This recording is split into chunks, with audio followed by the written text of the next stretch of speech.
Hello YouTube. This is the Gentleman Scholar, and I think it was high time to hit you up with another video.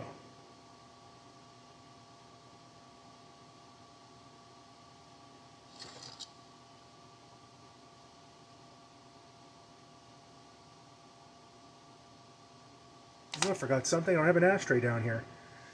Anyway, I am housekeeping. Once again I'm smoking Norman Rockwell Portrait in a olive wood pipe that Carl P. made for me down in Florida, olive wood piper. He occasionally throws up a video here.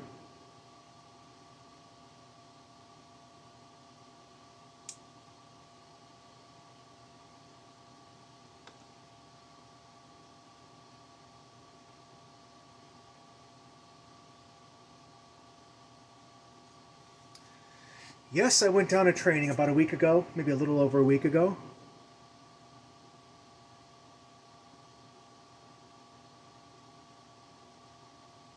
I was more or less prepared for it, but not really. When it comes to the evac drills, an above average IQ gorilla, can pass the test, And I'm not saying that to down my profession of being a flight attendant. It's just that once you have this stuff pushed into your head, it's pretty hard to forget, Especially that first initial training. It's just 6 weeks of it, nonstop, shoving the information in until there's no room to think of anything else.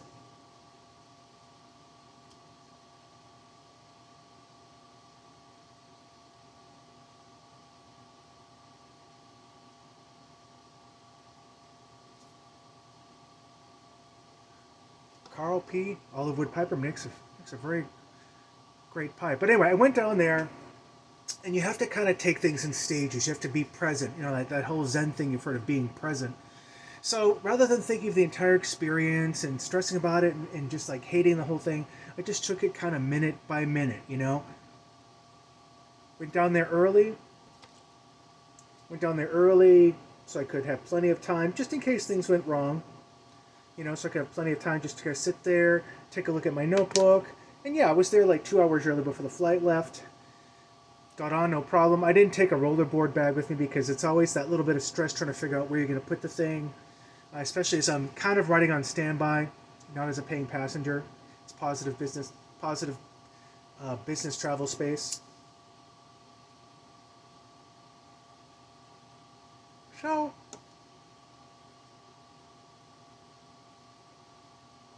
get down to the hotel. You get to the airport.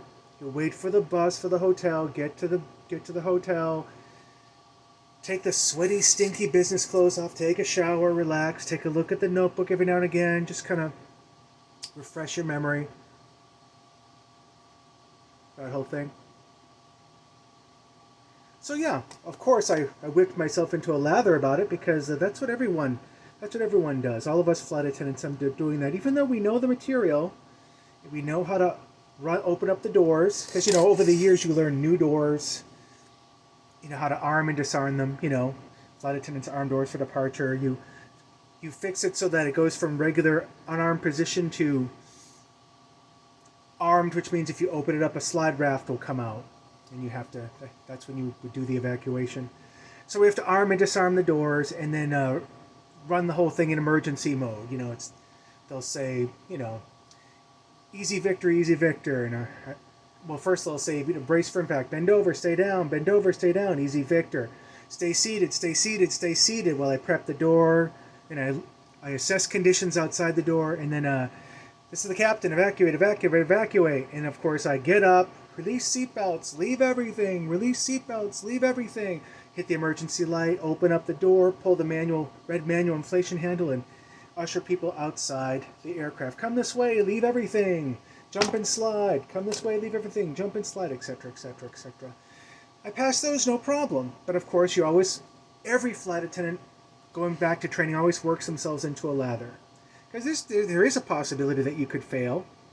Not a very high one, but what if this is the year that I lock up and then have to go find a job at Walmart or wherever?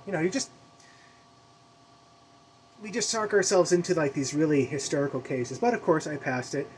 Passed past that part with flying colors, I got the easiest scenario, on-plane scenario to do so. Thank God for that. Um, the thing that was exasperating, though, relight this, excuse me.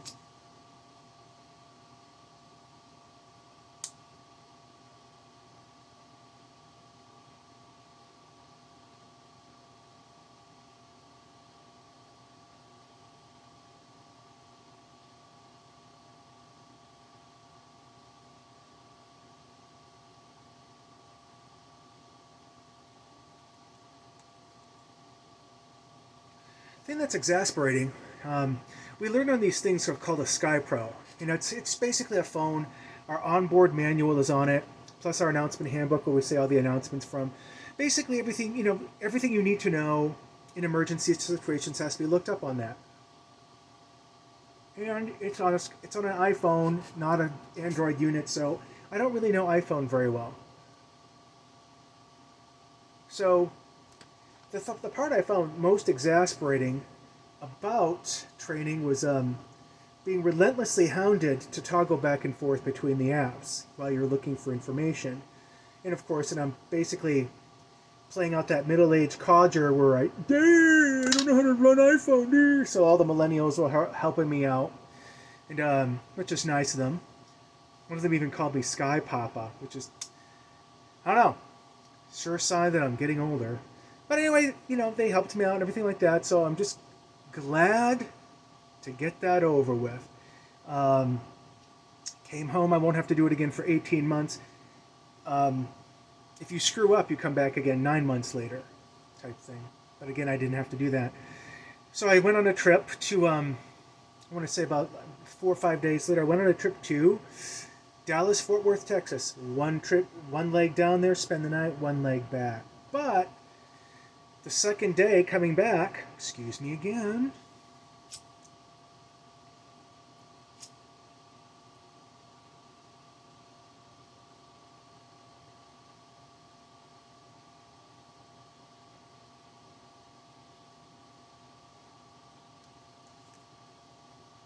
on the second day, I'm down in the hotel lobby an hour before pickup, which I normally like. You should go down there, read my book off my Kindle, my e-reader.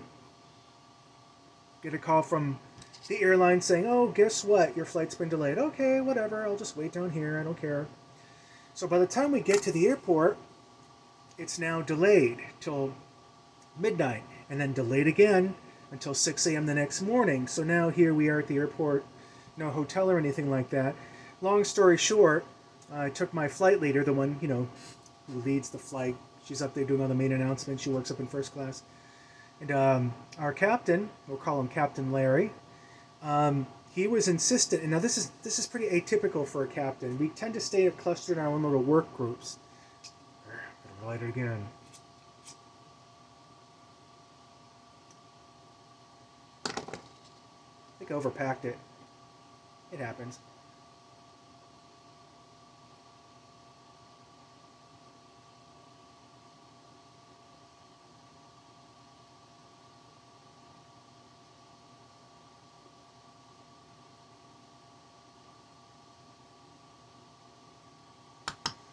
So anyway, between the captain and our flight leader making phone calls to crew coordinators, and of course, they have to go through 8 million people because no one has the authority to do anything. It's, it's bureaucracy.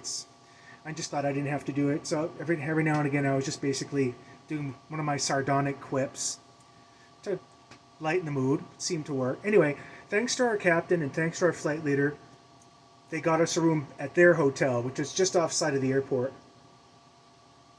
And we were there for a very short 6-hour layover, which is what we needed. It beats like spending the night at the airport. But I have to thank that captain for going above and beyond and insisting that the flight attendants also have a room, because many flight crews would have just taken off without us and left us to our own devices. So I'm glad that someone practiced kindness, I guess you could say. Just saw this video from Dread Tiger about doing your best and doing things, being kind to your neighbor in everything that you do with your job, whether it's a street sweeper or a proctologist or a heart surgeon or brain surgeon. I mean, whatever you do, do it with kindness, considering other people and the whole thing works. You'll get a lot back doing that. So that's what this captain did.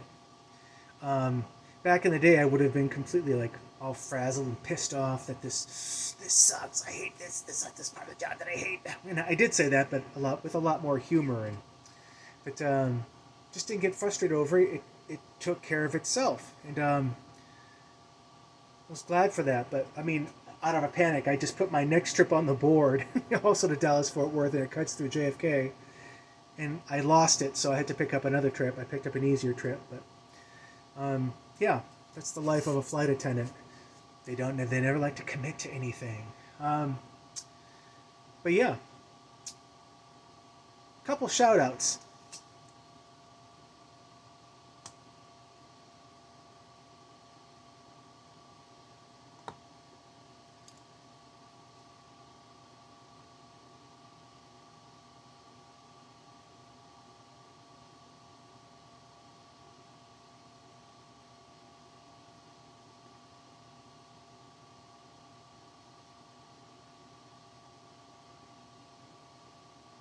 Smarty Bob, kind of a new guy, older guy from Indiana.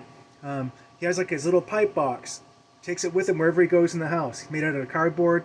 He has holes for 3 or 4 pipes, so he can just light up wherever he goes, whatever he has a project, if he's in his workbench or if he's on the deck doing a video for us. He has his pipes ready. Pretty good idea, actually. The aforementioned Dread Tiger, who reminds me very much of Robert, I want to say Gregory Peck, had that story about basically doing your best and putting some pride in your work. These are actually very inspirational. I think it's his latest video, so please go check that out if you have a chance. I found it very inspirational. I didn't think of myself just as a mere flight attendant peanut pusher. I can actually, and I have been working to be a little more friendly and a little more patient, and being better at hiding my reaction when someone does irritate me. I belong to this on Facebook. I have a few memes. I follow someone called the Bitchy Waiter and all these other food service sites, and just reading some of the stuff they go through, I could not do it. Like, people ordering, like, I don't know, just because it's free, people ordering, like, hot water for the lemon, and of course I'm sure not getting a tip, not giving out a tip over it, the whole thing. Just all these little tiny little, when you're a server at a restaurant, there's a lot more moving parts to go wrong than just being a flight attendant. You've got your drinks on board. That's what you've got. There's no food, so you're not running to a kitchen, and the cook isn't burning your food and all that whole thing. So I don't know how they do it. You can see everything on my face when I'm not having a good time.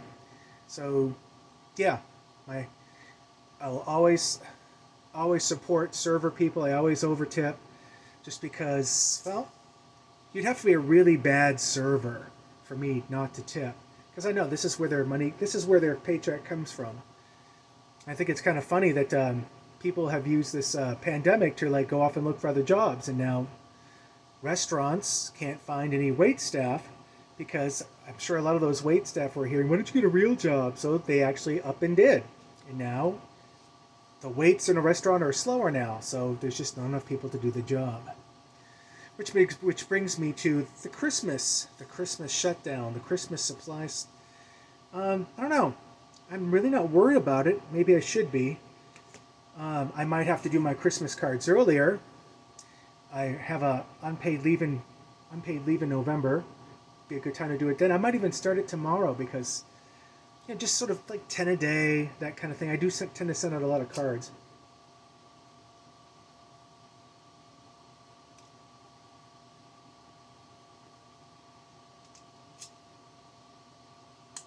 But I like doing it. It's my little act of creativity to affect the outside culture. But really, that's all I have for you to focus on. I'm going on for 15 minutes, so that's enough.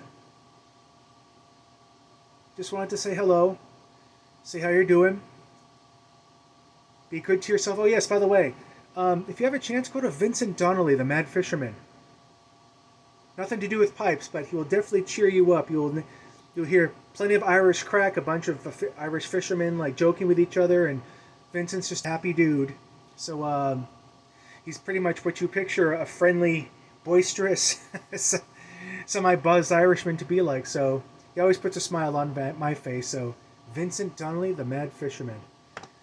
All the best, folks. Speak to you soon.